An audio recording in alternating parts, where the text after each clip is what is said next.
ऐसा सवाल जिसका जवाब शायद हर इंसान अपने तरीके से खोजता रहता है। जब जीवन में कुछ अच्छा होता है तो हम कहते हैं ये तो भाग्य था, और जब मुश्किलें आती हैं तो मन में यही प्रश्न उठता है कि आखिर ये सब मेरे साथ ही क्यों हो रहा है। तब अचानक मन पूछता है, क्या सच में हमारा भाग्य जन्म से पहले ही लिखा जा चुका होता है? क्या सच में ईश्वर कहीं बैठकर हमारे जीवन की पूरी कहानी पहले ही तय कर देते हैं? या फिर जीवन कुछ और ही रहस्य समेटे हुए है जिसे हम धीरे धीरे समझते हैं? ये प्रश्न नया नहीं है। सदियों से ऋषि, मुनि, संत और साधक इसी रहस्य को समझने की कोशिश करते आए हैं। भारतीय आध्यात्मिक परंपरा में भाग्य को लेकर कई दृष्टिकोण मिलते हैं। श्रीमद् भगवद गीता में भगवान कृष्ण अर्जुन से कहते हैं कि मनुष्य अपने कर्मों के अनुसार फल पाता है।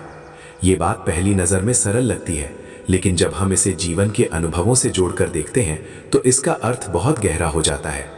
इसका संकेत ये है कि जीवन पूरी तरह पूर्व निर्धारित भी नहीं है और पूरी तरह संयोग भी नहीं है।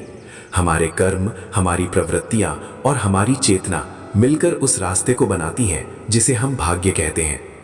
अगर हम अपने जीवन को थोड़ा पीछे मुड़कर देखें तो पाएंगे कि कई घटनाएं ऐसी होती हैं जिन पर हमारा कोई नियंत्रण नहीं था। किस घर में जन्म होगा, किस परिवार में परवरिश मिलेगी, कौन सी परिस्थितियां सामने आएंगी, इन सब पर हमारा कोई अधिकार नहीं होता। यही कारण है कि कई लोग मानते हैं कि जीवन का प्रारंभिक ढांचा पहले से तय होता है, लेकिन कहानी यहीं खत्म नहीं होती। उसी ढांचे के भीतर हम जो निर्णय लेते हैं, जो सोच विकसित करते हैं, जो कर्म करते हैं, वही धीरे धीरे हमारे जीवन की दिशा बदल देते हैं। रामचरितमानस में गोस्वामी तुलसीदास जी एक सुंदर संकेत देते हैं कि मनुष्य का जीवन केवल भाग्य से नहीं चलता बल्कि प्रयास से भी चलता है। अगर सब कुछ पहले से तय होता तो साधना, तपस्या और भक्ति का कोई अर्थ ही नहीं रह जाता। फिर संत क्यों कहते कि नाम जपो, मन को बदलो, दृष्टि बदलो?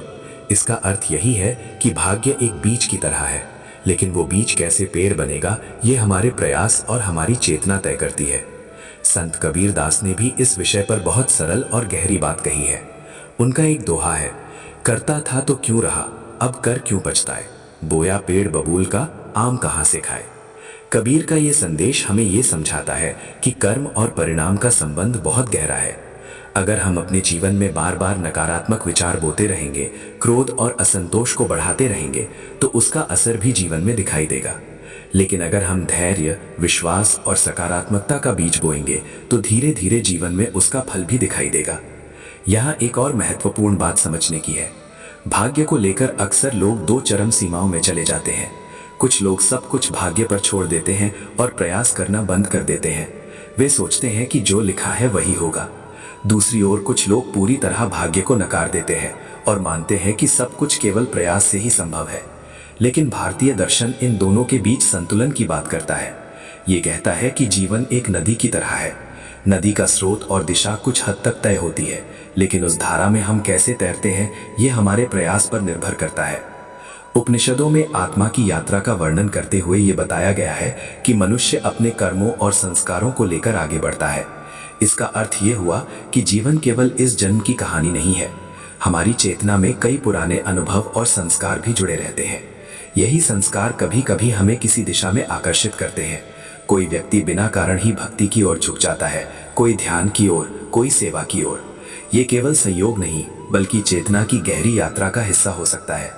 लेकिन इसका अर्थ ये नहीं कि सब कुछ पहले से तय है और हम कुछ बदल नहीं सकते। वास्तव में आध्यात्मिक परंपरा का सबसे बड़ा संदेश यही है कि परिवर्तन संभव है। अगर मनुष्य अपनी सोच बदल ले, अपने कर्मों को सजगता से करने लगे और भीतर की जागरूकता को बढ़ाए तो जीवन की दिशा भी बदल सकती है। यही कारण है कि संत बार बार कहते हैं कि मनुष्य के पास सबसे बड़ी शक्ति उसका वर्तमान है। वर्तमान में लिया गया एक छोटा सा निर्णय भी भविष्य को बदल सकता है। सूरदास जी ने अपने पदों में एक सुंदर भाव व्यक्त किया है कि प्रभु मनुष्य को अवसर देते हैं। जीवन में जो भी परिस्थिति आती है वो केवल दंड नहीं होती बल्कि सीख भी होती है। कभी कभी कठिन अनुभव हमें भीतर से मजबूत बनाते हैं। जब हम पीछे मुड़कर देखते हैं तो समझ में आता है कि जिन परिस्थितियों को हम दुर्भाग्य समझ रहे थे वही हमें जीवन की सच्चाई सिखा रही थी। श्री राम ज्ञान मंत्र के माध्यम से बार बार यही समझाने की कोशिश होती है कि आध्यात्मिकता का अर्थ भाग्य से डरना नहीं बल्कि जीवन को समझना है। जब हम ये समझ लेते हैं कि भाग्य और कर्म दोनों साथ साथ चलते हैं तब हमारे भीतर संतुलन आ जाता है। हम प्रयास करना भी नहीं छोड़ते और परिस्थितियों से घबराते भी नहीं। तब जीवन की हर घटना को हम एक शिक्षक की तरह देखने लगते हैं। कभी कभी जीवन हमें ऐसी जगह ले आता है जहां हम सोचते हैं कि अब कुछ भी हमारे नियंत्रण में नहीं है। वही क्षण वास्तव में सबसे गहरा होता है। उसी समय हमें यह समझ आता है कि मनुष्य का असली सहारा बाहरी चीजों में नहीं बल्कि भीतर की स्थिरता में है। जब मन शांत हो जाता है तो हम जीवन को एक अलग दृष्टि से देख पाते हैं। तब भाग्य भी डरावना नहीं लगता बल्कि एक यात्रा का हिस्सा लगता है।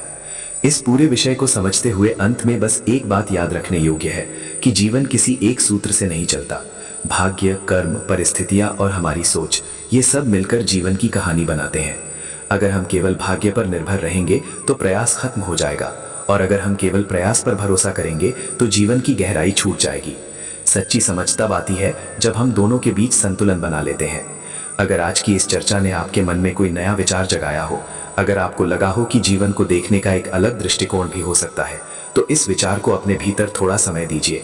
श्री राम ज्ञान मंत्र के इस परिवार से जुड़े रहिए। वीडियो को लाइक कीजिए, चैनल को सब्सक्राइब कीजिए, अपने विचार कमेंट में साझा कीजिए और इसे उन लोगों तक शेयर कीजिए जिन्हें जीवन के इन प्रश्नों पर शांत और गहरा चिंतन सुनना पसंद है। बेल आइकन को अवश्य दबाइए ताकि ऐसे ही विचार और अनुभव आगे भी आप तक पहुंचते रहें। अंत में बस यही कामना है कि आपके जीवन में समझ, धैर्य और विश्वास का प्रकाश बना रहे और आप हर परिस्थिति में ये अनुभव कर सकें कि जीवन केवल भाग्य की कहानी नहीं बल्कि जागरूकता की यात्रा भी है।